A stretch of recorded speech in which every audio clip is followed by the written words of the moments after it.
energizing your soul through the inspired Word of God. This is your daily devotional reading.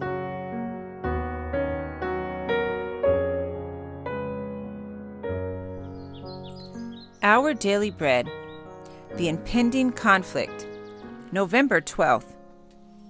The Two Great Errors. We are living, we are dwelling in a grand and awful time, in an age on ages telling, to be living is sublime. Hark the waking up of nations, Gog and Magog to the fray. Hark what soundeth is creation, groaning for her latter day. The two great errors. And judgment is turned away backward, and justice standeth afar off. For truth is fallen in the street, and equity cannot enter. Isaiah 59, verse 14. Courts of justice are corrupt. Rulers are actuated by desire for gain and love of sensual pleasure. Intemperance has beclouded the faculties of many, so that Satan has almost complete control of them. Jurists are perverted, bribed, deluded. Drunkenness and revelry. Passion, envy, dishonesty of every sort are represented among those who administer the laws. Justice standeth afar off, for truth is fallen in the street, and equity cannot enter.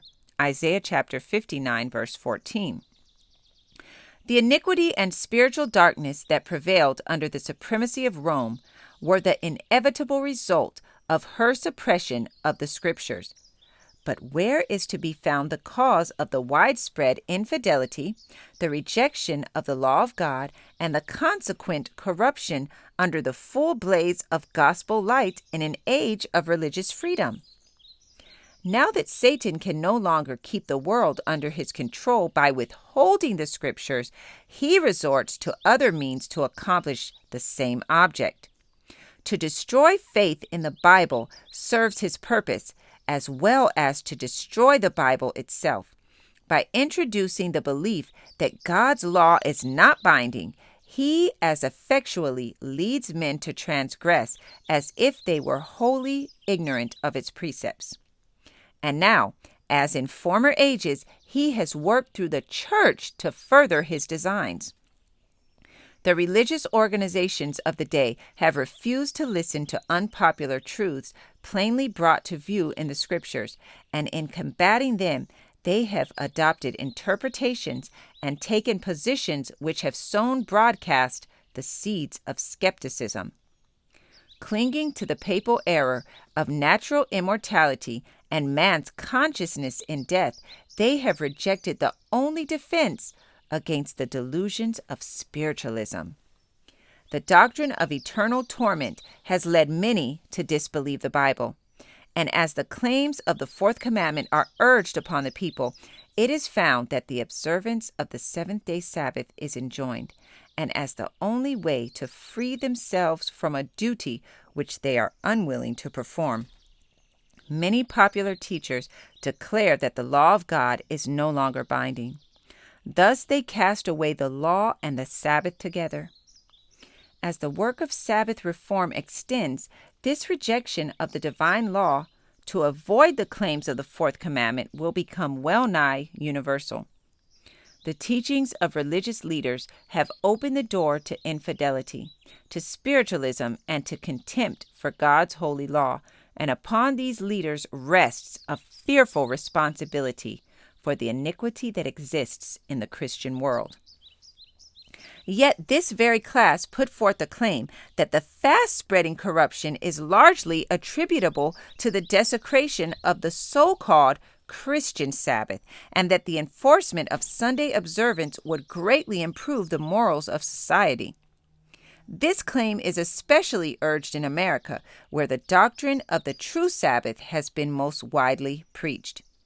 Here the temperance work, one of the most prominent and important of moral reforms, is often combined with the Sunday movement, and the advocates of the latter represent themselves as laboring to promote the highest interest of society. And those who refuse to unite with them are denounced as the enemies of temperance and reform. But the fact that a movement to establish error is connected with a work which is in itself good is not an argument in favor of the error. We may disguise poison by mingling it with wholesome food, but we do not change its nature. On the contrary, it is rendered more dangerous as it is more likely to be taken unawares. It is one of Satan's devices to combine with falsehood just enough truth to give it plausibility. The leaders of the Sunday movement may advocate reforms which the people need, principles which are in harmony with the Bible. Yet while there is with these a requirement which is contrary to God's law, his servants cannot unite with them. Nothing can justify them in setting aside the commandments of God for the precepts of men. Through the two great errors, the immortality of the soul and Sunday sacredness, Satan will bring the people under his deceptions. While the former lays the foundation of spiritualism, the latter creates a bond of sympathy with Rome. The Protestants of the United States will be foremost in stretching their hands across the gulf to grasp the hand of spiritualism. They will reach over the abyss to clasp hands with the Roman power. And under the influence of this threefold union, this country will follow in the steps of Rome in trampling on the rights of conscience. This passage was taken from The Great Controversy, pages 586 through 588. Our Daily Bread, November 12th.